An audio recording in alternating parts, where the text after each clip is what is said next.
Hi guys and welcome back. So today I'm going to be showing you how to make a Christmas quiche. Let's begin. To get started on the recipe, you'll want to make the pastry, and to do that you'll want to grab yourself a food processor and place in the flour, salt and the butter and pulse together until combined. You're just looking for a sandy or breadcrumby consistency. Once you've achieved that, you're good to leave it. Add in your egg. It's the same recipe I'd use for all my sweet recipes, just minus the sugar, and it works just as well. And pulse that egg in until it's fully incorporated. You're only looking for the pastry to start coming together, you're not looking for it to form in the bowl. You'll then want to empty it onto a lightly floured surface and just give it a brief knead just until everything is fully incorporated and the dough has formed. It will be quite a smooth dough, you don't want to knead it too much but just enough that it comes together. Bring it into a round shape and wrap in cling film and then leave for around 30 to 60 minutes in the fridge just to chill up.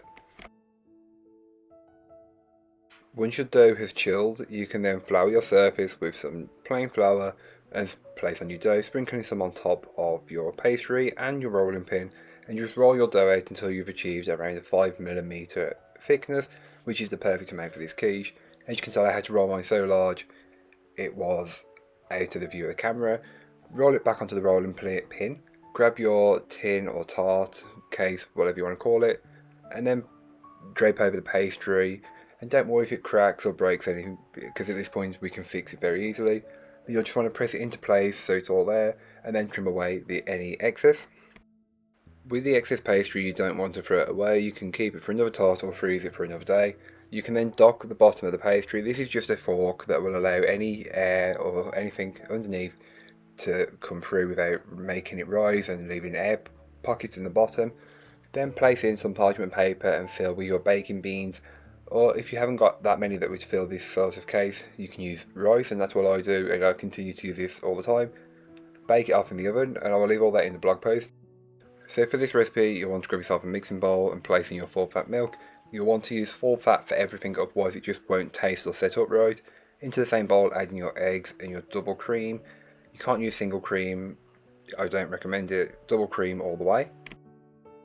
Then you can also go ahead and add in some salt and pepper just to season, and just whisk everything together until it's fully combined. This will make a kind of eggy custard, which is what you're looking for. Then you can go ahead and start adding in the fillings. So the fillings are really up to you, but you do need cheese. I'm just using cheddar. Here's a small onion chopped and some garlic. Here's some turkey that I cut up along with some sausage, and then some bacon and some stuffing. And I just put all these in and fold them in until they're fully incorporated. It will be fairly distributed, and because of the liquid to solid ratio it's a bit off, but don't worry, there's enough there to fill the quiche. Then you can set that aside until needed, which will be a little bit later on. Then remove your pastry case from the oven, take out the baking beans and place back in the oven for 10 minutes until baked. Then you can let it cool a little and start to place in your filling.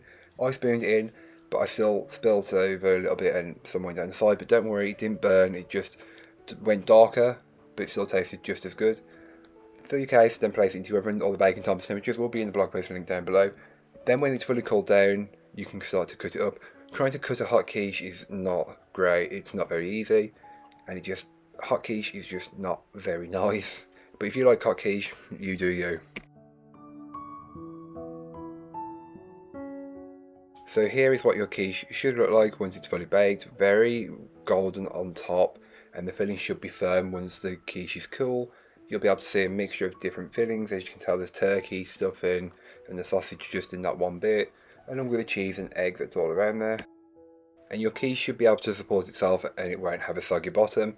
This is the perfect recipe to use up any leftover food that you have over Christmas. As we all know, we all overindulge and overbuy, so prevent food waste and make a quiche. But that's all for today. I hope you enjoyed. If you did, don't forget to like, comment and subscribe for more from me, and I'll be back again soon with another recipe, so join me then.